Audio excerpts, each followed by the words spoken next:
नमस्कार दोस्तों स्वागत है आप सबका आपका अपना यूट्यूब चैनल सूरज शाहदेव में। मैं हूं सूरज शाहदेव। दोस्तों आज इस वीडियो के माध्यम से हम चर्चा करने वाले हैं झारखंड की राजनीति को लेकर के। जी हाँ, झारखंड सरकार जो हेमंत सोरेन के नेतृत्व में चल रही है, ऐसा कयास लगाया जा रहा है कि झारखंड सरकार में जो अभी 12वां मंत्री का पद खाली है, बहुत जल्द 12वां मंत्री का मनोनयन या उसका चयन किया जाने वाला है। साथ ही साथ झारखंड के कुछ मंत्रियों के चेहरे बदले जा सकते हैं। ऐसा अनुमान लगाया जा रहा है कि संथाल के किसी मंत्री का चेहरा बदला जाएगा, उसके स्थान में किसी और को लाया जाएगा। अभी झारखंड की राजनीति दिल्ली शिफ्ट कर गई है। झारखंड के मुख्यमंत्री श्री हेमंत सोरेन जी और कांग्रेस के प्रदेश अध्यक्ष और वित्त मंत्री डॉक्टर रामेश्वर उरांव, ये दोनों ही कल दिल्ली चले गए हैं और वहां जाकर कांग्रेस के आला नेताओं से ये मुलाकात करेंगे और झारखंड के मंत्रिमंडल के बारे में या मंत्रियों के कार्यक्रम, जो मंत्रियों का जो कामकाज है उस पर वो विस्तृत चर्चा करेंगे और यहाँ फेरबदल की जो एक कयास लगाई जा रहे हैं उस पर भी वो चर्चा करेंगे। चेहरा भी बदले जा सकते हैं। जी हाँ दोस्तों, हम सब जानते हैं कि झारखंड में इससे पिछले भी सरकार थी, जो रघुवर दास की सरकार थी, उस वक्त भी झारखंड में 11 ही मंत्री थे। 12वां मंत्री का पद वो हमेशा खाली ही रह गया। 12वां मंत्री कोई नहीं बन पाया था। इस बार भी पिछले जब से सरकार बनी है तब से ऐसा देखा जा रहा है कि 11 मंत्री यहाँ बन चुके हैं। 12वां मंत्री का पद अभी भी खाली है। किसको बनाया किसको ना बना लेकर के यहाँ पर अभी बहुत ज़्यादा चर्चा चल रही है। दोस्तों अगर हम झारखंड के मंत्रिमंडल का अगर एक आकार को देखें और जाति समीकरण को देखें तो अभी देखते हैं दोस्तों कि झारखंड में अभी 11 मंत्री हैं, जिनमें से आदिवासी जो समुदाय से जो हैं वो 4 मंत्री आते हैं, एससी से दलित समुदाय से 1 मंत्री हैं, अल्पसंख्यक से 2 मंत्री हैं, ब्राह्मण समुदाय से 2 मंत्री हैं, कुर्मी से 1 हैं और वैश्य से 1 हैं। जो आदिवासी से हैं वो हेमंत सोरेन जी आते हैं, रामेश्वर उरांव जी आते हैं, चंपई सोरेन आते हैं और जोबा मांझी आती हैं। वही अगर एससी से बात करें तो वहाँ पर सत्यानंद भोक्ता जी आते हैं, जो राजद से विधायक है और चतरा के विधायक है, जो वहाँ से वो आते हैं। अगर हम अल्पसंख्यक मोर्चा से बात करें, अल्पसंख्यक समुदाय से बात करें तो अल्पसंख्यक समुदाय से कांग्रेस के एक आलमगीर आलम हैं, तो दूसरे झारखंड मुक्ति मोर्चा के अभी हाल ही में बनाए गए थे हफीजुल अंसारी, वो इस समुदाय को बिलोंग से मंत्री बनाए गए हैं। तो अगर हम ब्राह्मण समुदाय से बात करें तो जेएमएम से जहां मिथिलेश ठाकुर जी जो गढ़वा के विधायक हैं उनको बनाया गया है, तो वहीं जरमुंडी के बादल पत्रलेख को बनाया गया है, जो ब्राह्मण चेहरा है पार्टी में सरकार में। वहीं अगर हम कुर्मी समुदाय की बात करें तो कुर्मी से जगन्नाथ महतो जी उसको प्रतिनिधित्व कर रहे हैं। तो अगर हम वैश्य से बात करें तो वैश्य से बन्ना गुप्ता जो कांग्रेस के हैं उनको मंत्री बनाया गया। इस तरह से 11 मंत्री कुल बनाए गए हैं। लेकिन दोस्तों अगर अभी जो फेरबदल की कयास लगाए जा रहे हैं और जो आशंका व्यक्त की जा रही है कि किसको मंत्री बनाया जाएगा किसको नहीं, अभी जो चर्चाएं चल रही है, अभी विशेषकर एक बंधु तिर्की और प्रदीप यादव को लेकर के चर्चा की जा रही है कि इनमें से किसी एक को मंत्री बनाया जाएगा। अब इसमें किसको मंत्री बनाया जाएगा ये कहना थोड़ा जल्दबाजी होगा, क्योंकि दोनों ही मंत्री बहुत ही ज़्यादा काबिल हैं। जहां प्रदीप यादव भी पूर्व मंत्री रह चुके हैं, वहीं बंधु तिर्की भी मंत्री रह चुके हैं। लेकिन अगर जातीय समीकरण को हम देखें दोस्तों, तो इसमें अगर हम देखें तो अभी तक यहाँ पर आदिवासी से हैं, दलित से हैं, अल्पसंख्यक से हैं, ब्राह्मण से हैं, कुर्मी जो ओबीसी से आते हैं उसमें से भी हैं और वैश्य परिवार से भी एक मंत्री हैं। तो अगर किसी समुदाय को अगर यहाँ पर प्रतिनिधित्व नहीं दिया गया है तो वो है ईसाई समुदाय। और अगर ईसाई समुदाय को मंत्रिमंडल में शामिल किया जाएगा तो बंधु तिर्की के नाम यहाँ पर प्रबल दावेदार के रूप में उभरेगा और बंधु तिर्की हो सकता है ईसाई समुदाय को बिलोंग करने के नाते वो मंत्री बन सकते हैं। वही अगर हम बात करें प्रदीप यादव जी की, तो प्रदीप यादव जी एक तेज तरार विधायक हैं। वो विधानसभा में बहुत अच्छी तरीके से उपस्थिति भी अपने दर्ज कराते हैं, सवाल भी पूछते हैं विपक्ष को या सरकार, जब भी वो विपक्ष में होते हैं तो सरकार को भी कटघरे में खड़ा करते हैं। और अभी सत्ता पक्ष की तरफ से भी वो बहुत अच्छी बातें और एक विधानसभा में रख रहे हैं। वो एक अच्छे वक्ता हैं, मेहनती हैं और वो ओबीसी को बिलोंग करते हैं। लेकिन दोस्तों अगर देखें दोनों ही नेता में फ़र्क, तो जहाँ प्रदीप यादव जी अपने अपने विधानसभा से वो चुनाव तो जीत सकते हैं, वो अच्छे विधायक तो हैं, लेकिन प्रदीप यादव में अभी इतनी कैपेसिटी नहीं है कि वो अपने अलावा किसी और विधायक को चुनाव में जिता सके या अपने जाति के वोट बैंक को किसी दल की तरफ वो टर्न कर सके। लेकिन वहीं अगर हम बंधु तिर्की जी की बात करें तो बंधु तिर्की जी में ये काबिलियत है कि वो अपना सीट जीतने के साथ ही साथ कुछ और सीटों में भी अच्छा खासा प्रभाव रखते हैं, दबाव रखते हैं। यानी कि अगर बंधु तिर्की चाहते हैं तो आदिवासी वोट या ईसाई वोट हो उसको एक मुश्त वो किसी भी दल पर वो कन्वर्ट कर सकते हैं, ट्रांसफ़र करने की उनमें ये क्षमता है और वो भी वोकल हैं। और आदिवासी चेहरा, बहुत बड़ा आदिवासी चेहरा भी वो है दक्षिण छोटानागपुर के। दूसरी बात दोस्तों, अगर हम इस मंत्रिमंडल को देखें और प्रमंडल वाइज देखें तो प्रमंडल वाइज देखने पर हमको ये मिलता है कि अभी जो यहाँ पर मंत्री बनाया गया है वो उत्तरी छोटानागपुर से 2 मंत्री आते हैं। एक आपके सत्यानंद भोक्ता जी आते हैं तो दूसरे जगन्नाथ महतो जी आते हैं।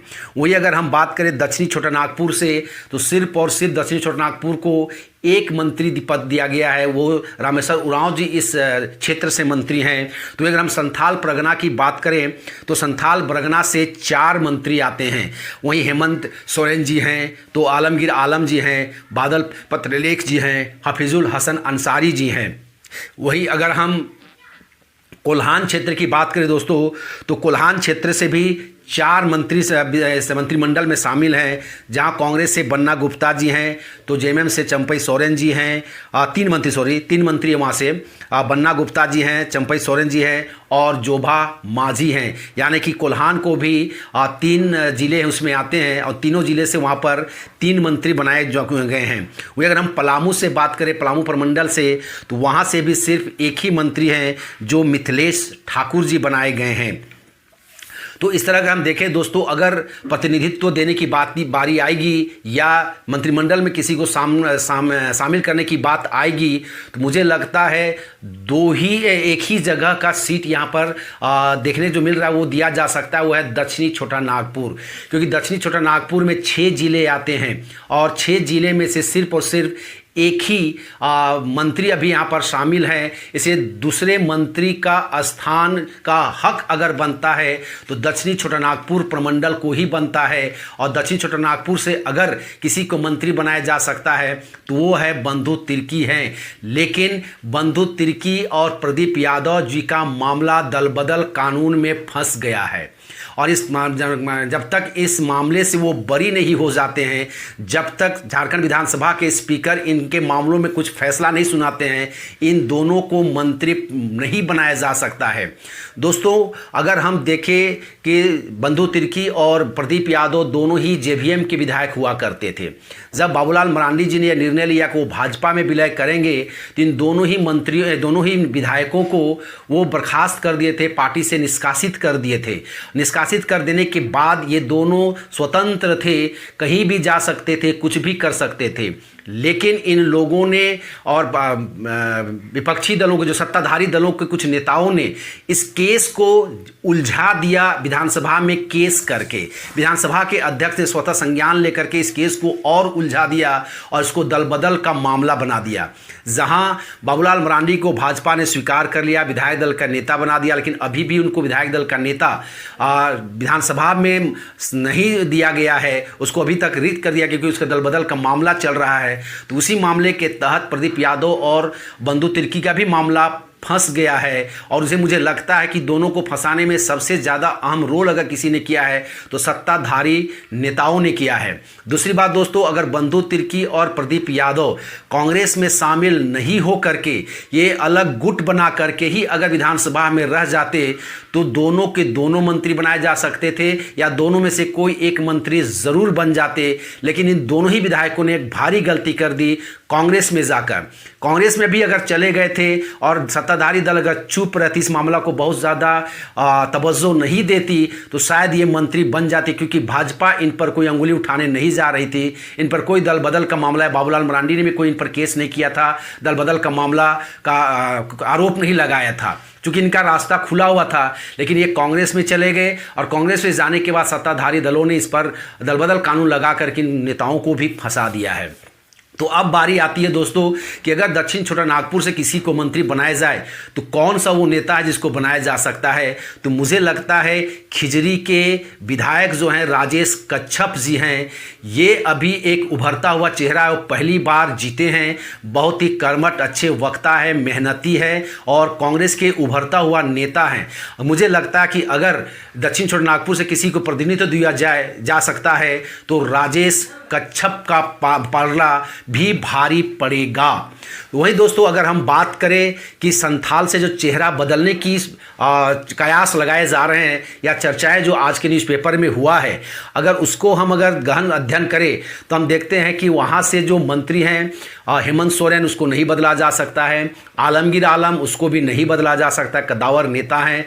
अगर हम हफीजुल अंसारी की बात करें तो हफीजुल अंसारी अभी 1 महीना पहले ही मंत्री बने, चुनाव जीतने की खातिर उनको मंत्री बनाया गया था। उनके द्वारा अभी उनके कार्यकाल को समीक्षा भी नहीं की जानी चाहिए क्योंकि उनका समय ही नहीं हुआ है बहुत ज़्यादा मंत्री बने हुए, इसलिए अभी उनके कार्यकाल की समीक्षा नहीं होगी, उन्होंने क्या किया है क्या नहीं किया है, अतः उनको भी बदलना अभी नामुमकिन लगता है। तो अगर किसी को बदला जा सकता है तो उसमें नाम आता है कृषि मंत्री बादल पत्रलेख का, जो कांग्रेस के विधायक है, जरमुंडी से हैं और ये ब्राह्मण समुदाय को बिलोंग करते हैं।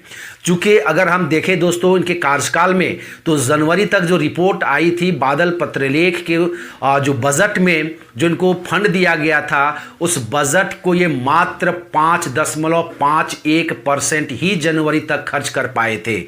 जब इसकी चर्चाएं न्यूज़पेपर में छपी, खबरें छपी, तब जाकर के फिर 2 ही महीना में इसकी खर्च को 53% तक दिखा दिया गया। हालांकि हम सब जानते हैं कि जो 8 महीना में 9 महीना में सिर्फ 5% खर्च कर सका हो, वो 2 महीना में 50% कैसे खर्च कर दिया हो और कहाँ खर्च कर दिया गया हो, इसको हम सब जानते हैं और समझते हैं। देश की जनता भी इसको समझती है और मीडिया में भी इसको हाईलाइट किया गया था। यानी कि अगर हम एक प्रकार से कहें तो झारखंड में जो हेमंत सोरेन की सरकार है या कांग्रेस पार्टी है, वो बादल पत्रलेख के कार्यकाल से या उनके कामकाज से खुश नहीं है।